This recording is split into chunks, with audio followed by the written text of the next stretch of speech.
In 2004, the state of Oklahoma passed a law to keep pseudoephedrine, the main ingredient in meth, behind pharmacy counters. The federal government then passed a similar law for every state. After that law was passed, the number of meth labs dropped, reaching a low of just 20 in 2007. But since 2009, there has been an explosion in the number of meth labs. 315 in 2009, 323 in 2010, and less than halfway through 2011, we're already up close to 200.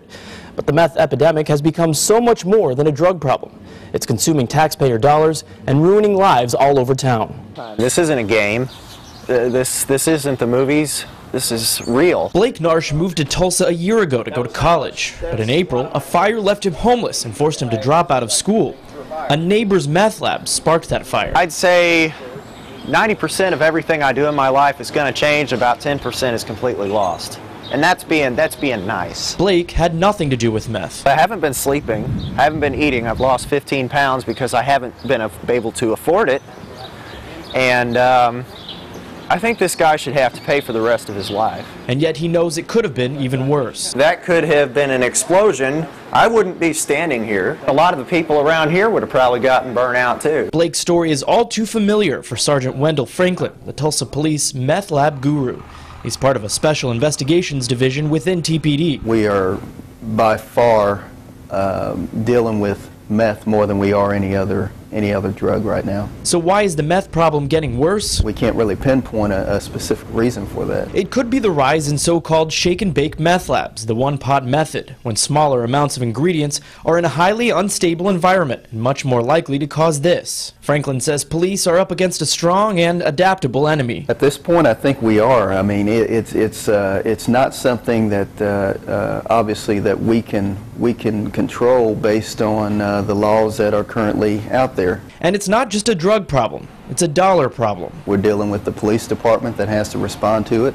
That's the patrol officer, that's the investigators from Special Investigations Division, that's the Public Works Department that responds to assist us in the disposal of it.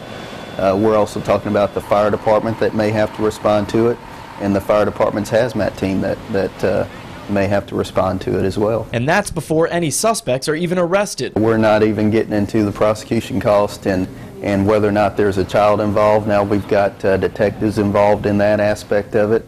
We've got the prosecutor's cost of having to deal with it, and of course the taxpayer's cost in housing the inmate once they're convicted.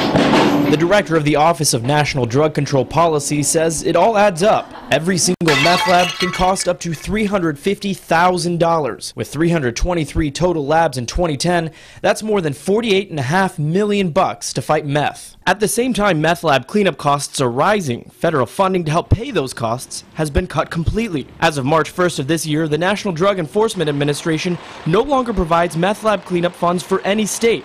So the Oklahoma Bureau of Narcotics has had to pick up the burden. The agency estimates it will spend $600,000 to $800,000 this year disposing of the hazardous materials created by meth labs. OBN officials say the agency has the money, but it forces it to spend more on reacting to meth labs than actively fighting the meth problem. Sergeant Franklin says more arrests are good, but they clog the legal system. He thinks the key is tighter restrictions on pseudoephedrine. You know, it is a great drug if used correctly to help with allergies. You know, at this point, I don't know what else we could do. I think that requiring a script for pseudoephedrine would be beneficial to us. I think it would certainly reduce those numbers. The legislature killed that idea this year, so cops and Tulsans like Blake wait on edge for the next meth lab. It's just like a circle. I mean, it goes around and round, but if people would quit making it, people would quit getting hurt. It's all over Tulsa. It could be right next door to you. This is what'll happen, and people like me, innocent victims, will be on the streets with no place to live. As state legislators work on next year's budget, all state agencies are facing the possibility of 6 to 8% budget cuts.